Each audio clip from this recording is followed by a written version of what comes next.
Assalamualaikum warahmatullahi wabarakatuh.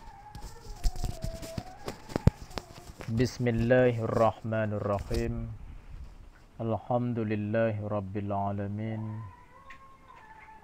Ashhadu an la ilaha illallah wa ashhadu anna Muhammadar Rasulullah. Allahumma salli wa sallim ala sayyidina Muhammadin wa ala alihi wa sahbihi ajma'in. Amma ba'du. Rabbi syrah li sadri wa yassir li amri wahlul 'uqdatam min lisani yafqahu qawli. Saudaraku semua yang dimuliakan Allah,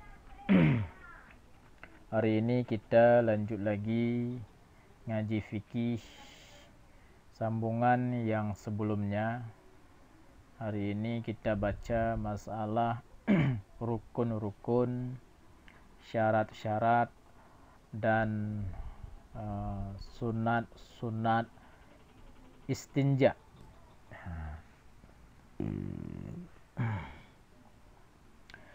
Jadi langsung saja kita baca kitabnya. Silakan disimak teks kitabnya yang terlampir dalam video. Qala al-musannifu rahimahullah wa nafa'ana bihi wa bi'ulumihi amin. Wa arkanuhu arba'atun, dan rukun-rukun istinja itu 4. Mustanji, orang yang beristinja. Mustanji minhu wa mustanji bih wa mustanji fih. Itulah rukun istinja 4. Mustanji, mustanji minhu, mustanji bih, mustanji fih. Itu fal mustanji, maka mustanji itu asyakhsu, orang. Jadi rukun istinja yang pertama adalah orang. Wal mustanji minhu, dan mustanji minhu itu al kharij, yang keluar, sesuatu yang keluar, baik dari jalan belakang atau dari jalan depan, seperti berak dan kencing. Itu rukun istinja yang kedua. Wal mustanjibih, dan mustanjibih itu al-ma'u awil hajaru, air atau batu. Itulah rukun istinja yang ketiga. Wal mustanjifih, dan mustanjifih itu al-farju, faraj.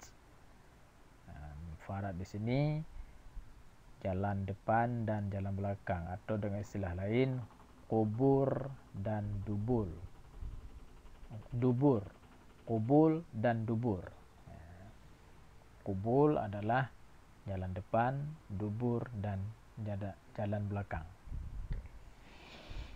Nah, itulah rukun-rukun istinja. Jadi harus ada orang yang beristinja, harus ada kotoran yang keluar, harus ada seperti berak dan kencing, harus ada alat istinjanya yaitu air dan batu, dan harus ada dan tempat yang diistinjakan yaitu faraj. Wa syurutuhu, dan syarat-syarat istinja. Istifrahu mukhrajin. Syarat-syarat istinja itu selesainya mukhrajin, yang dikeluarkan. Habis bisa juga, habis selesai atau habis yang dikeluarkan. Yaitu berak atau kencing sudah selesai.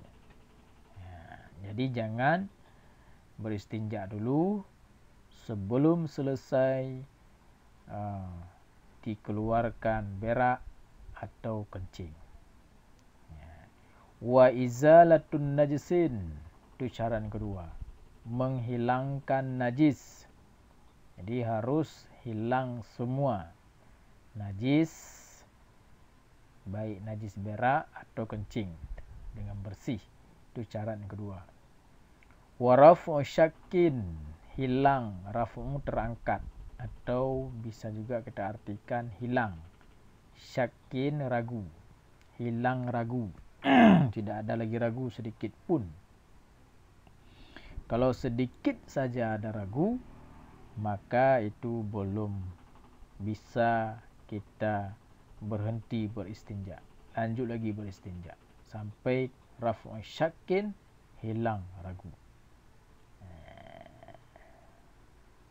Begitu. Jadi di sini ragu di sini jangan sampai jatuh kepada was-was. Bagaimana was-was? Was-was adalah sudah nyata bersih, tidak ada lagi najis, tapi kita masih mewaham-waham ada najis dengan tanpa dasar atau bukti atau bukti atau dalil. Nah, ini disebut was-was. Tapi kalau masih ada rasa kayaknya masih licin, rasa lembut, atau masih rasa ada bau, rasa ada tercium bau, nah itu masih berarti ada dasar, ada buktinya yang bisa kita ragu. Nah, berarti itu bisa ragu. Itu berarti ragu itu benar. Nah, kalau tidak ada dasar, tidak ada bukti, tapi hanya waham-waham saja, itu bisa jatuh ke was-was. Was-was itu bid'ah, tidak boleh, haram hukumnya. Wasubutul yaqini, dan syarat istinja selanjutnya subut, ada makna subut atau tetap. Yakin, yakin, sebut atau tetap yakin. Nah, itu syarat istinja yang selanjutnya.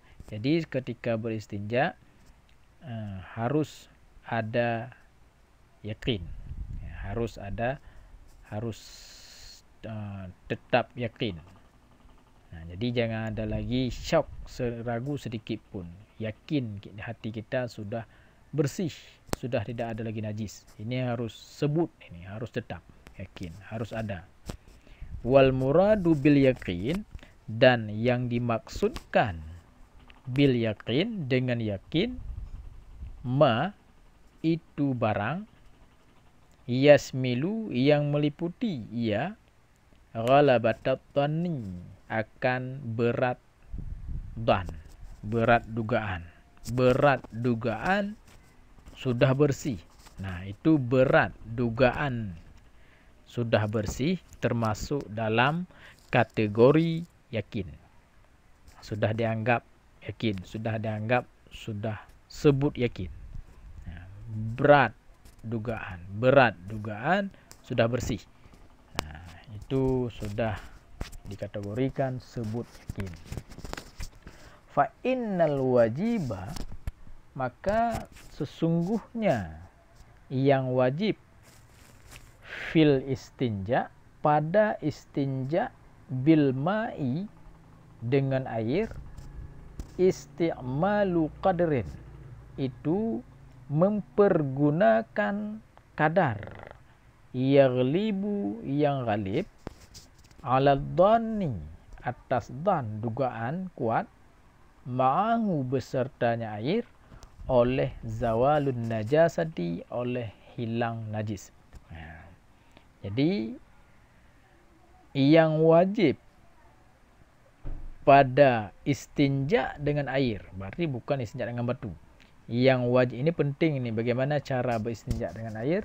Yang wajib pada istinja dengan air adalah kita pergunakan kadar air yang mana dengan kadar air yang kita gunakan untuk beristinja itu ghalib dhan, ya, berat dugaan sudah hilang najis.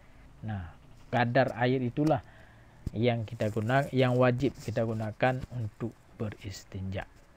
Ya, enggak boleh kurang dan juga tidak boleh lebih. Kalau lebih itu sudah mubadzir. Kalau kurang berarti tidak cukup, belum terpenuhi yang wajib. Yang wajib harus kita, misalnya kadar air 5 gayung, baru dan kuat kita sudah hilang najis. Nah, berarti yang wajib pada istinja dengan air adalah kita gunakan air 5 gayung, begitu. Nah, ini tentu dan di sini bukan harus sesuai dengan konsep ilmu. Jangan belum masih ada bukti-bukti atau dasar-dasar yang bisa kita waham belum hilang najis, tapi kita anggap terus sudah hilang najis. Ini juga tidak bisa. Atau sudah nyata bersih masih juga kita waham belum bersih, itu bisa jatuh ke was-was. Maka harus dilakukan dengan dan di sini harus sesuai dengan ilmu. Memang tidak ada lagi bukti apapun, memang sudah nyata bersih, itu sudah masuk ke dan kuat atau yakin. Nah, berarti itu biasanya terjadi pada diri masing-masing individu orang yang beristinja. Itu misalnya 5 gayung. Nah, itu misalnya 5 gayung. Nah, berarti yang wajib dia beristinja dengan air adalah menggunakan air 5 gayung air untuk beristinja. Nah, begitu. Wa alamatuhu, dan tanda hilang najis, zahabun nu'umah, hilang nu'umah. Nu'umah itu licin atau halus. Kalau dengan bahasa Aceh, glue, gadah glue, hana rasa glue, hana tidak ada rasa licin, tidak ada rasa halus lagi. Nah, jadi tanda sudah hilang najis, ini yang sebagai alamat atau tanda yang bisa timbul dan bahwa sudah hilang najis. Jadi tanda najis sudah hilang, zahabun nu'umah, hilang licin, rasa licin di tangan ketika kita beristinja atau halus. Nah, itu tidak ada lagi. Wa khudusun khusyunah, dan terjadi kasar atau kasat di tangan. Biasa kalau kulit itu ketika sudah berhilang najis tersebut, berak atau kencing, itu sudah rasa kulitnya itu sudah kasat karena sudah bawaan aslinya. Nah, itu berarti sudah ada tanda najis tidak ada lagi. Nah, di saat seperti itu sudah muncul dan kuat bahwa najis sudah hilang. Tapi begitu tanda-tanda ciri-ciri dan yang benar. Di saat seperti itu tidak perlu dipaksakan lagi ragu, karena bisa jadi jatuh ke was-was. Juga tidak bisa lagi ya begitu, bisa jadi was-was. Kalau belum hilang nu'umah atau licin tadi, kita paksakan dan terus sudah hilang najis, ini juga bisa kita mensepelekan, meringan-ringankan barang perkara yang sangat berbahaya najis ini, tidak sah salat. Maka oleh karena itu ini harus kita lakukan sesuai dengan ilmu yang barusan kita baca ini. Nah, ini tidak sulit.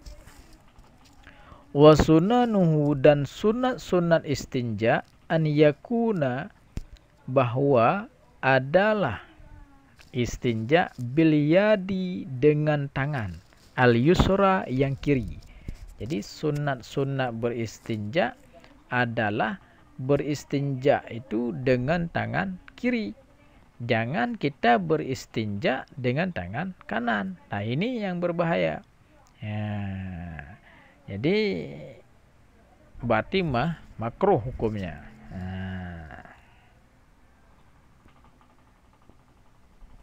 Nah, makruh hukumnya. Karena sunatnya beristinja dengan tangan kiri. Wa an yaqdimal qubula ala duburi. Dan sunat beristinja yang kedua adalah mendahulukan qubul atas dubur. Nah, jadi sunat istinja yang selanjutnya adalah mendahulukan beristinja qubul dulu, baru kita beristinja dubur. Saya ulang, wa an yaqdima, dan bahwa mendahulukan oleh orang yang beristinja qubula akan qubul ala duburi atas dubur fil istinja'i pada beristinja dengan bilma'i dengan air. Jadi sunat yang istinja kedua adalah kalau kita beristinja dengan air, itu kita sunat membasuh beristinja dulu qubul. Baru setelah itu kita beristinja dubur. Wa aqsuhu, dan sebaliknya fil hajari pada batu. Makna sebaliknya pada batu, kalau kita beristinja dengan batu, maka itu kita dahulukan basuh dubur dulu, baru kita basuh qubul. Nah, qubul itu jalan depan, dubur jalan belakang. Jadi kalau kita beristinja dengan batu, maka kita basuh dubur dulu. Kita beristinja dubur dulu, baru beristinja qubul. Kalau kita beristinja dengan air, maka itu kita beristinja, sunat kita beristinja qubul dulu, baru beristinja dubur. Nah, itu sunat-sunat beristinja. Wa an yadlika yadahu bin nahwil ardi ba'dahu thumma yaghsiluha. Dan sunat beristinja yang selanjutnya bahwa yadlika menggosok oleh orang yang beristinja yadahu akan tangannya bin nahwil ardi, dengan apa menggosok? Dengan seumpama bumi. Di sini ba'dahu setelah beristinja, summa yaghsiluha, kemudian membasuhnya tangan. Nah, jadi sunat beristinja selanjutnya, selesai kita beristinja tadi, kita gosok, sunat menggosokkan telapak tangan kiri di tanah, atau kalau sekarang WC lantai, berarti di lantai. Dan ini tidak perlu kita buat WC khusus, kita sediakan tempat gosok-gosok tangan khusus tersebut, karena ini juga tidak mungkin, karena akan terasa jijik, karena sudah semua orang menggosok di situ kan kita tidak enak. Jadi biar saja tidak dibuat desain khusus, tapi selesai beristinja digosok tangan di lantai WC, lalu baru dibasuh. Ini sunat. Wa an yamdiha farjahu wa izarahu ba'dahu bil ma'i. Dan sunat lagi bahwa yamdiha memersik oleh orang yang beristinja farjahu akan faradnya, wa izarahu dan kainnya ba'dahu setelah beristinja bil ma'i dengan air. Jadi sunat juga, ini agak jarang kita dengar. Sunat juga setelah beristinja, setelah selesai semua kita beristinja, kita percik farad kita atau dubur kita dan kain kita dengan air. Wa an ya'tamida asba'ahul wusta.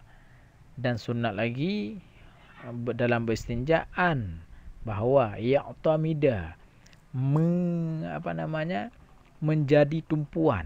Ya'tamida menjadi tumpuan oleh orang yang beristinja asba'ahu akan jarinya orang yang beristinja al-wusta yang tengah. Jadi sunat dalam beristinja itu kita jadikan jari tengah sebagai tumpuan. sebagai tumpuan utama dalam beristinja. Artinya diangkat jari kanan, jari tengah itu sedikit daripada jari yang lain ketika beristinja. Dialah sebagai artinya sebagai bahasanya sebagai pemimpin dalam pemimpin para jari-jari dalam beristinja. Jadi jari tengah itu sebagai tumpuannya. Diangkat jari tengah sedikit daripada jari yang lain. Li'annahu amkan. Kenapa mesti jari tengah? Karena jari tengah amkan, lebih mungkin dilakukan seperti itu. Wa an yaqula, dan bahawa dan sunat lagi beristinja bahawa yaqula, berkata orang yang beristinja ba'da faraghihi, setelah selesainya beristinja, wa ba'da khurujihi, dan setelah keluarnya orang yang beristinja, min mahalli qada'il hajat, dari tempat qada hajat.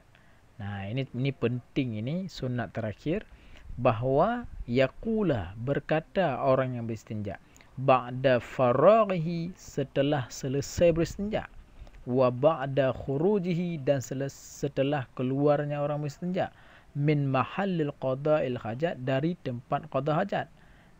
Apa berkata? Doa keluar, doa berikut ini. Allahumma tahhir qalbi. Allahumma tahhir qalbi minan nifaqi wa khassin farji minal fawakhis. Ini doa ini dibaca selesai beristinja dan telah keluar dari WC. Begitu keluar dari WC, selesai keluar begitu telah keluar ke WC, dari pintu WC, langsung dibaca Allahumma tahhir qalbi minan nifaqi wa khassin farji minal fawakhisi. Artinya, ya Allah, tahhir, sucikanlah qalbi, hatiku, minan nifaqi, daripada kemunafikan, wa khassin, dan peliharalah farji, kemaluanku, minal fawakhisi, daripada segala kekejian-kekejian. Inilah materi fikih mazhab Syafi'i tentang rukun-rukun istinja, tentang sunat, tentang syarat-syarat istinja, dan sunat istinja. Jadi rukunnya ada 4. Kemudian yang paling yang perlu juga digarisbawahi bahwa untuk orang yang beristinja dengan air itu wajib menggunakan air kadar yang bisa hasil dan kuat hilang najis dengan ukuran air tersebut. Wajib, enggak boleh kurang dan tidak boleh lebih. Dan itu dilakukan saja sesuai dengan tradisi kebiasaan yang kita lakukan dalam istinja. Jadi artinya begini, jangan sampai belum bersih kita sudah berhenti. Juga jangan sampai sudah bersih tapi kita masih terus basuh-basuh, itu mubadzir, buang-buang air.